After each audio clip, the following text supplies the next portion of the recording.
Okay.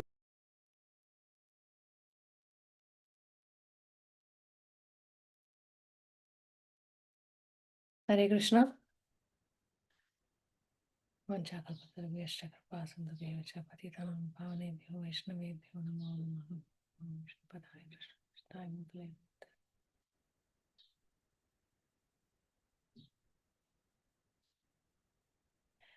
Om Ajnanatimirandasya Jnananjanashalakhaya Chakshurunmilitam Yena Tasmai Shri Gurave Namaha. I was born in the darkest ignorance, and my spiritual master opened my eyes with the torch of knowledge. I offer my respectful obeisances unto him.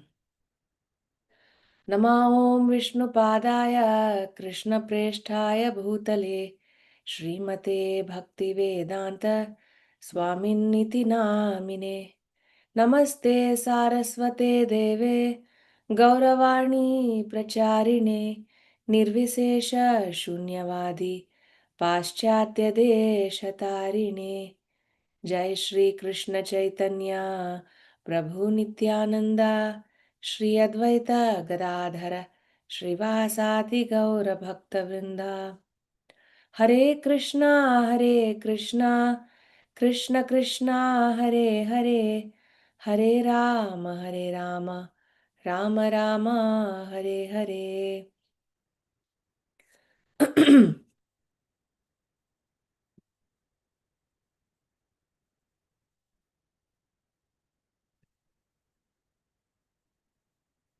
Welcome to our daily reading of Srimad Bhagavatam. For the past many months, we've been reading this pastime, that happened, and it's almost going to culminate. So, the chapter number 4 from Canto 4 is Sati quits her body. And the verse we are reading today is verse number 25. Om Namo Bhagavate Vasudevaya. Om Namo Bhagavate Vasudevaya. Om Namo Bhagavate Vasudevaya.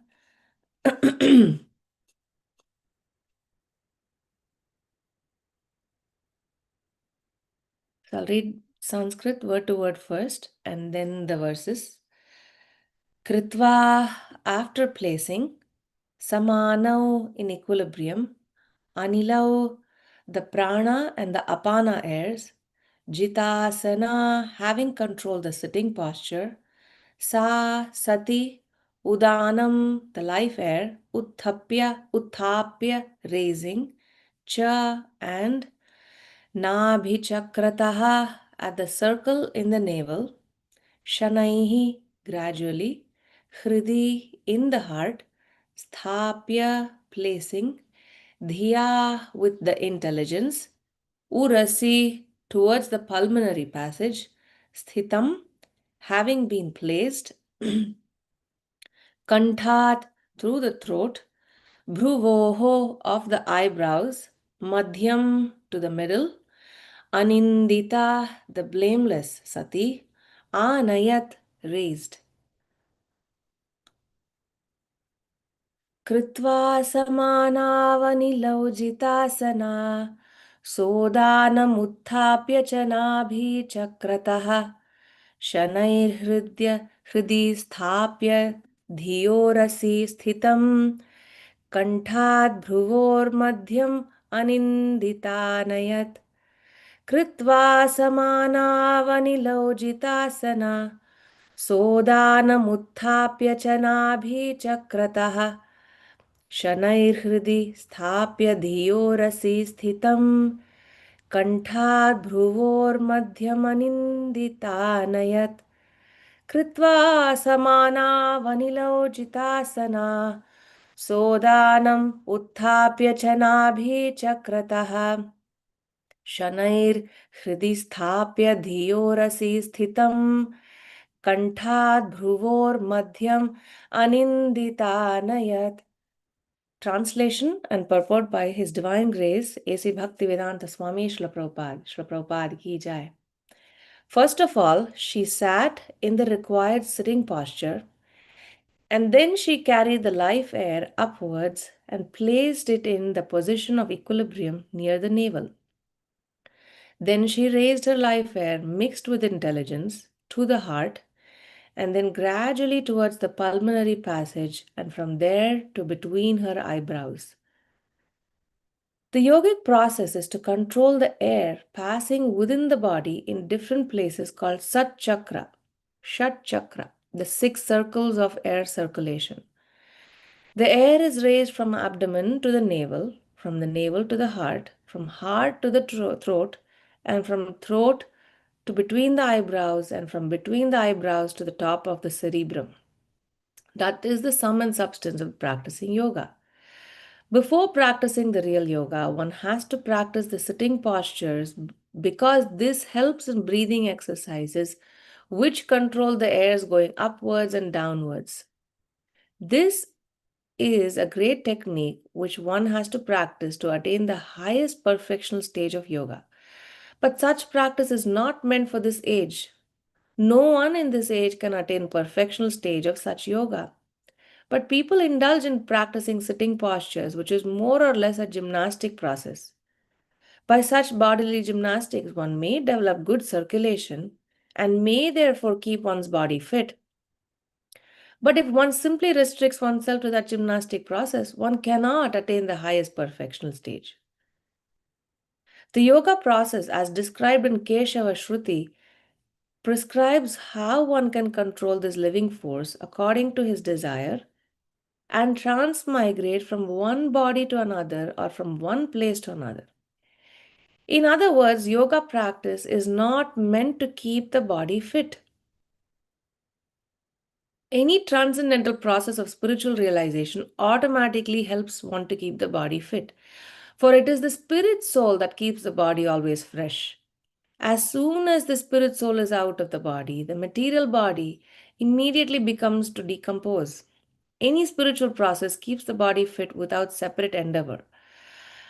But if one takes it that the ultimate aim of yoga is to maintain the body, then he is mistaken. The real perfection of yoga is elevation of the soul to a higher position or liberation of the soul from the material entanglement. Some yogis try to elevate the soul to higher planetary systems where the standard of life is different from that of this planet and where the material comforts like lifespan and other facilities for self realization are greater. And some yogis endeavor to elevate the soul to the spiritual world, the spiritual Vaikuntha planets. The Bhakti Yoga process directly elevates the soul to the spiritual planets, where life is eternally blissful and full of knowledge. Therefore, Bhakti Yoga is considered to be the greatest of all yoga systems. Translation one more time.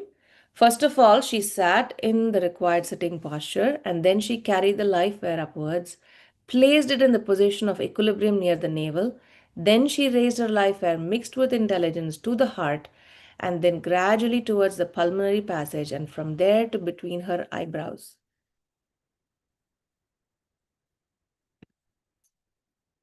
So we are continuing to read this section where now Sati Devi has reached her father's place. And, from the start of the chapter, we heard how she was not welcomed. There was this cold, uh, almost, like we say, there was a cold wail that she could sense. Her mother and sisters welcomed her, but not the father.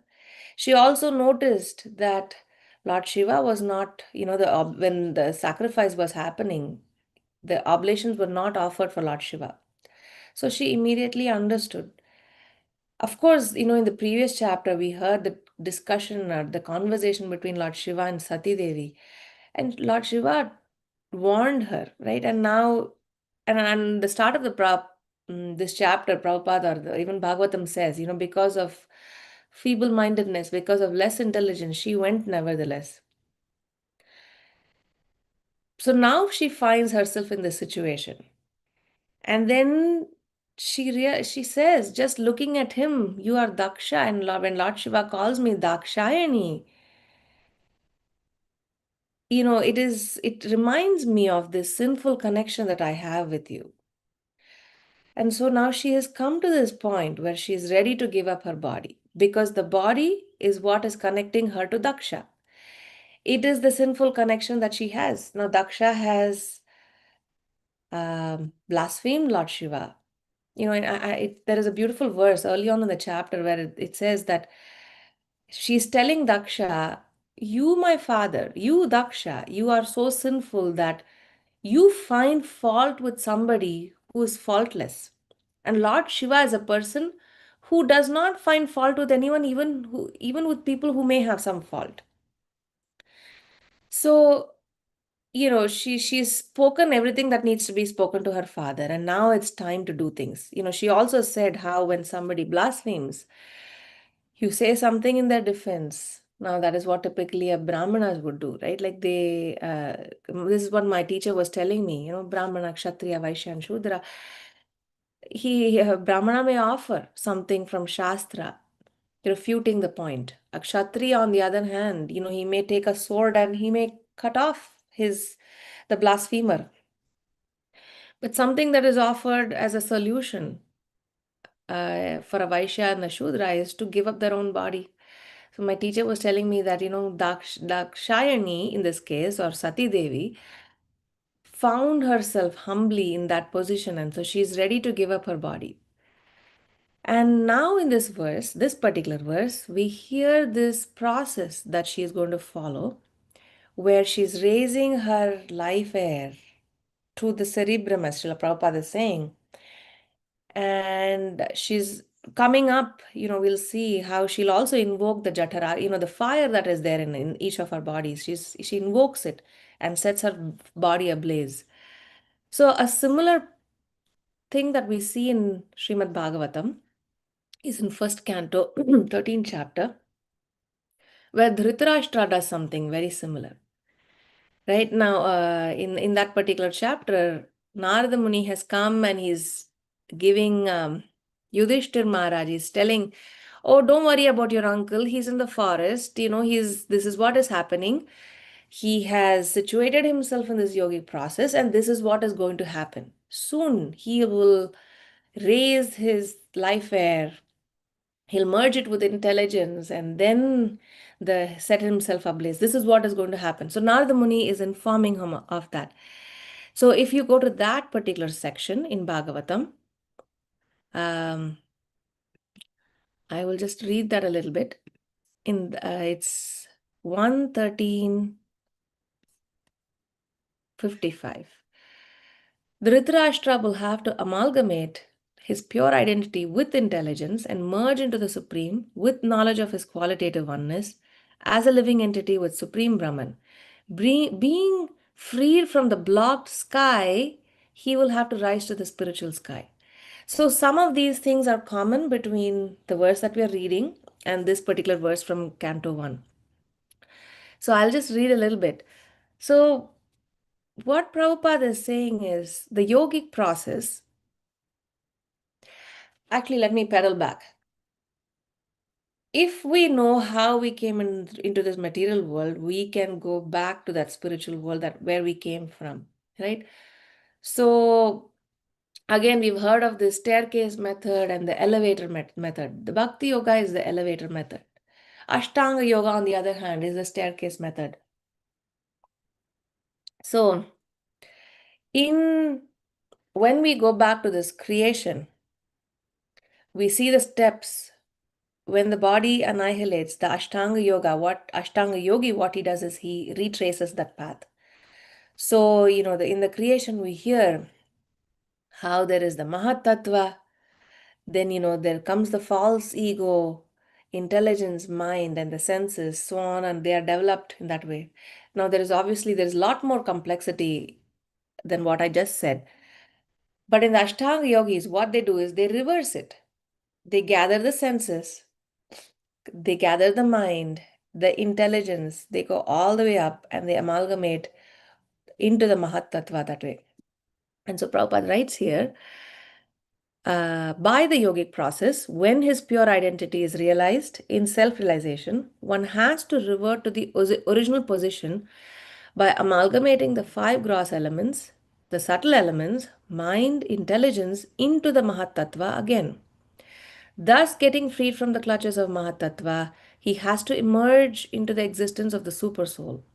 In other words, he has to realize qualitatively he is non different from the Supersoul, and thus he transcends the material sky by his pure identical intelligence and becomes engaged in transcendental loving service to the Lord. So he goes on further. So now this process is mechanical to start with. Then at some point in time, there is a handover from a mechanical process to a spiritual process. So somewhere I was reading that, this Prabhupada says that yes, this is a ladder process, but you don't stop middle of the ladder. You should reach to the top of the ladder, right? And it is such, in this particular verse that we are reading, today's verse, he says that it's not recommended for this age. Why is that? We just heard, right? Like there's the senses, the subtle sense, and the mind, the intelligence, and all of that. They are insurmountable. Daivihi esha gunamayi mama maya duratyaya.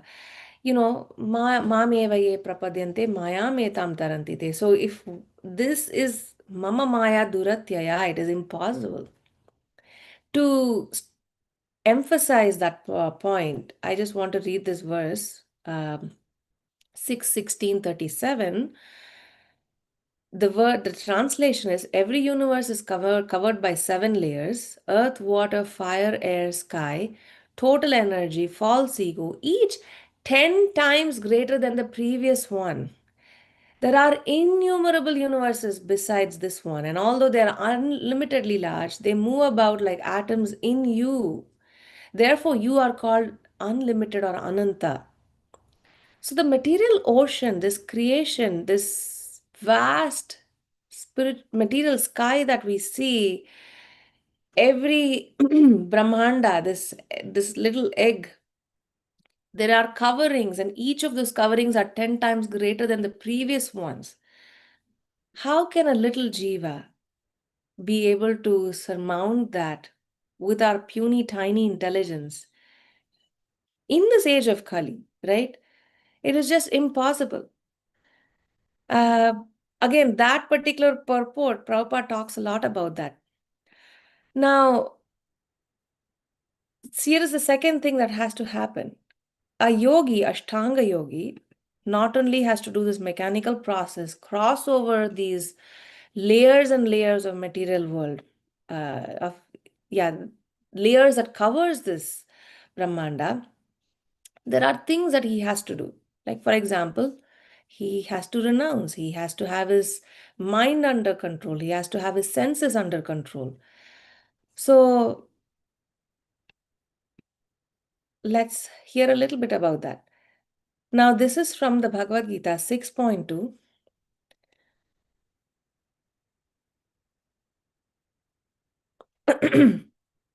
What is called renunciation, you should know to be the same as yoga or linking oneself with the Supreme. O son of Pandu, for one can never become a yogi unless he renounces the desire for sense gratification. Right?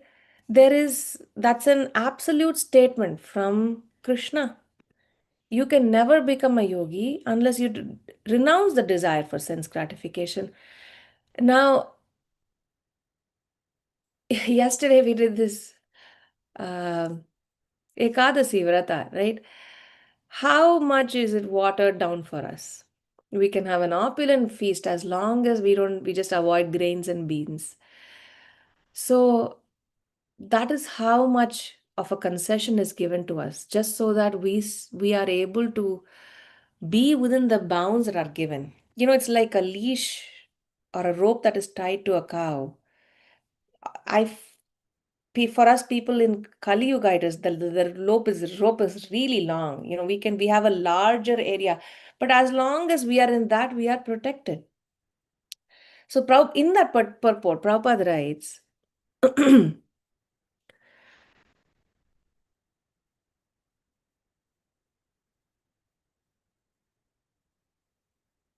that the living entity is a marginal energy of the Supreme. It has no separate independent energy, identity. When he is entrapped by the material energy, he's conditioned. And when he's Krishna conscious, he's aware of the spiritual energy. So this is our starting point, right? Then the next sentence is, um, therefore, one in complete knowledge, one ceases all material sense gratification, renounces all kinds of sense gratificatory activities. That is practiced by the yogi who restrains the senses from material attachment. But a person in Krishna consciousness has no opportunity to engage his senses in anything which is not for the purpose of Krishna. So, this is the difference. A yogi has to control his sense. Whereas a bhakti yogi, a devotee, does not have to do this controlling process. Rather, he has to just invest his sense gratificatory activities in service to Krishna. He has to use his senses. Hrishikesha Hrishikena Sevanam Bhakti Ruchyate. So, Prabhupada writes, a Krishna conscious person is naturally or simultaneously a sannyasi and a yogi. The purpose of knowledge and of restraining senses as prescribed in jnana and yoga process is automatically served in Krishna consciousness. If one is unable to give up activities of his selfish nature, then jnana and yoga are of no avail, are to no avail. The real aim is to give up all sense satisfaction and be prepared to satisfy the Supreme. So, anyway, the purport goes on. So, this is our next obstacle, right? Our own selves, that we are not able to restrain ourselves. Are we able to be a real sannyasi and a yogi? That's not possible by us. In fact, we were listening to Hariparshad Prabhu's series on Bhoga and Tyaga that he gave with His Holiness Sachinandan Maharaj and Gauranga Darshan Prabhu. Wonderful series. He initially starts off by talking about, the bhogis, why is that needed? And then he talks about the tyagis, right? So he gives the example of Shaubhari Muni, right? Here is a yogi who has given up sense gratification, but ultimately what happened? He married 50 queens, I think. Uh, so giving up sense gratification is impossible for us in this particular stage in our lives, in this particular time, place, and circumstance. Sati, on the other hand, was able to, obviously, she is not an ordinary personality. She is the personification of the Lord's external energy. So, uh, just to wrap up this point about, so my whole point about today's lecture was self application. So to wrap up how difficult it is to be an Ashtanga yogi, whereas for a Bhakti yogi, Prabhupada writes in 8.8, the verse Abhyasa Yoga Yuktena, um, he writes, in this verse, Lord Krishna stresses the importance of remembering him. One's memory of Krishna is revived by chanting Hare Krishna Mahamantra. By this process of practice of chanting and hearing the sound vibration, one's ear, tongue, and mind are engaged. This mystic meditation is easy to practice, helps to attain the Supreme Lord. So, again, to come back to today's verse, I deviated a little bit, but I'm hoping to come back in that Sati Devi, she uses this mystic process to rise the life air uh, up to the cerebrum, as Prabhupada says in this purport. And then, she's going to do what she's going to do, set herself ablaze. So this process is almost impossible or impenetrable, unreachable for us folks. So Prabhupada writes here later, if you try to do that, it is just bodily gymnastics. There's your process of yoga and pranayam. It is we may do it for upkeep of our body, but will it take us all the way to the end? That's almost impossible for us in this time and age. And the process that elevates us directly to the Supreme Planet, to the Supreme Lord's lotus feet, is the Bhakti Yoga process. So I think those are what I wanted to talk about. And, of course, Prabhupada writes, a little bit in the purport about the Shat Chakra Yoga. We hear in yoga circles, right, how there are these circles where life air, it has to move through them. And the locations of those are given in the purport. And let's see. I think I covered pretty much all the points in this purport. We still have a couple of minutes to the hour. Any comments or questions?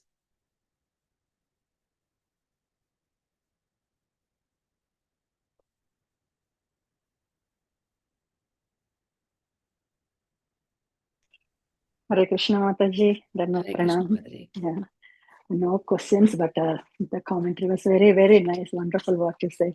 I like the way, because we know where we came from, and I'm thinking about the process, like when we come down the stairs and we know how to go up also.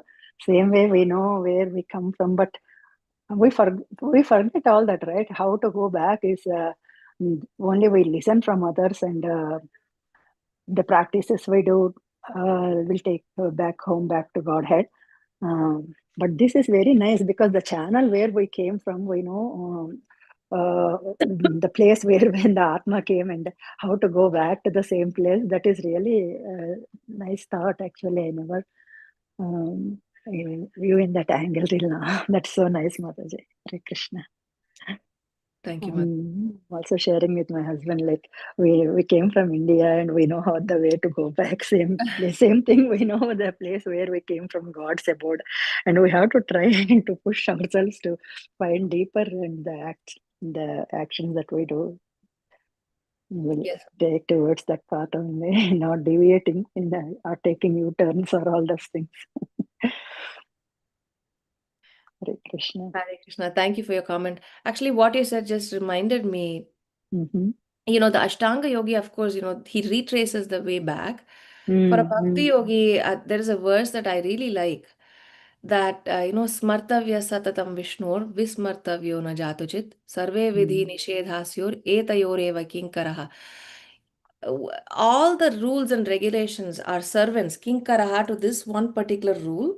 That is Smartavya Satatam Vishnur. Always remember Vishnu, Vismartavyo na Jatuchit. Never forget him. So that is for me, Yes, like a Mataji. guidepost. Mm. Whenever we are swayed, we have to remember because that remembrance is key. Prabhupada says Mm. somehow or the other we must remember Krishna. Mm. And so for us, practitioners of Bhakti Yoga, that is our way out. Yeah. Somehow or the other, remember him through the day, through our activities. And through And these beautiful stories and the beautiful lectures that we have. And yeah. yesterday I heard in the lecture about the pride of Narada Muni, that he is more became proud, and that he is the best bhakta and everything, right? Remember that story? And Krishna shows a farmer. We have to watch him. He is more devoted than you. Mm. And Narada thinks like, why he is more better devotee than me? I am the best one and everything. Because he is having a household, dealing with kids, family, and everything. Every morning wakes up and do the puja pranams and just say, thank you, Krishna. Have a good day, and I want to do my activities. He goes to farming and then he again prays to Krishna.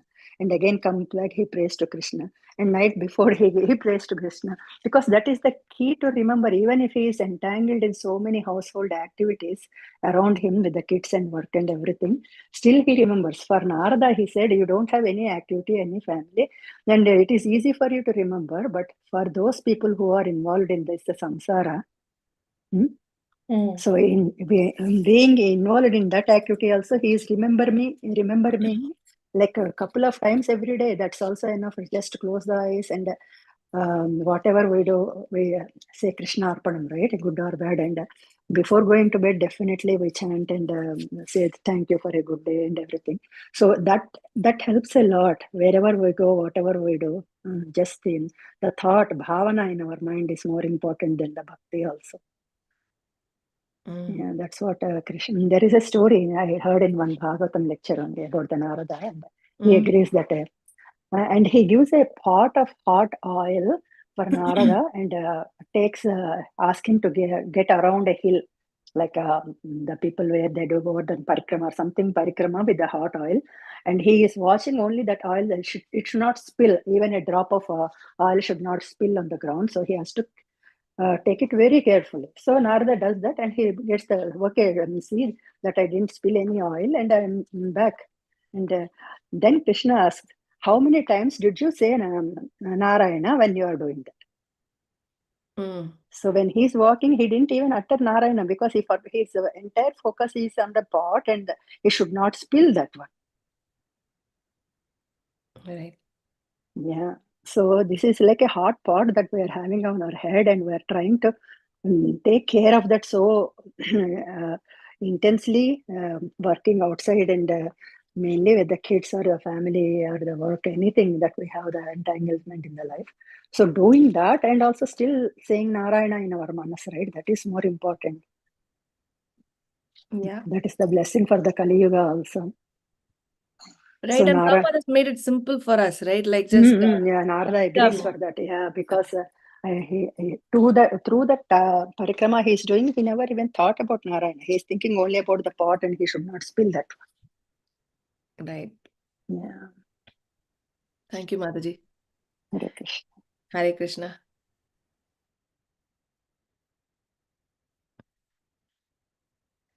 Any other comments? Hare Krishna Mataji. Thank you so much. I mean, from the Ashtanga Yogi perspective, they don't think that it is a mechanical process, right? For them, I mean, of course, right? I mean, because if they know that it's a mechanical process, because this is the spiritual thing, and at the end, they have to come to the devotional platform to go back to Godhead. Without that, it Right. won't be possible. So, but yeah, for a who is performing that process or engaged in that process, I don't know if they think that it is a mechanical process, right? Yeah, I don't know what they think, but Prabhupada does say it as Yeah, mechanical. of course, yeah. Right. I At mean, of least course, up to the at least yeah. till Pratyahara, I think it is mechanical. At Mm, that point in time, the switch has to happen. mm. Right. No, it is visible based on the understanding that we get from Prabhupada. But yeah, for a Yeah. person engaged, I don't know if they, because yeah, that's the thinking. Then if they know that it's easy process, right, for them to switch Hmm. to devotional process. Thank you, Matthew. But yeah, at that age and time, I think that is the process to be followed. What Sati did, so to come Yeah. out. And actually, Sati was able to do it in that particular moment, right? Mm, Actually, that verse that I quoted from first chapter, Dhritarashtra's, in that context, Narada Muni is telling Yudhishthir Maharaj, today your uncle is here, this is what yeah. he's doing. In 5 days, he'll give up his body. His body will, he'll be able to set himself ablaze. So, uh, they have that power. They have Yeah. that power, and like you said, this word Ashtanga Yoga, the yoga word itself means linking to the Supreme. So at some point in time, Mm, that linking to the Supreme has to happen. Otherwise, it's not yoga process at all. yes, miss. So it has to go from mechanical to a spiritual process. We had some guests, some friends who visited the temple this past weekend.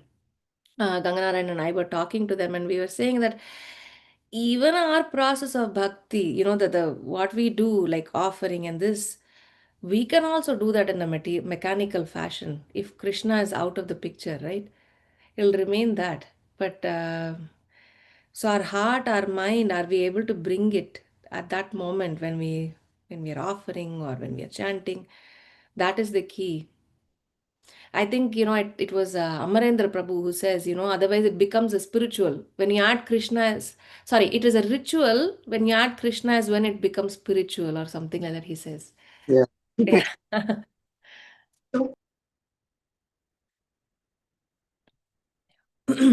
Okay. Again, thank you all for coming. Vancha kalpatarubhyascha kripa sindhubhya eva cha patitanam pavanebhyo vaishnavebhyo namo namaha. अनंत कोटि वैष्णव वृंद की जय ग्रंथराज श्रीमद् भागवतम की जय श्रील प्रभुपाद की जय गौर प्रेमानंदे हरे Krishna Hare Krishna.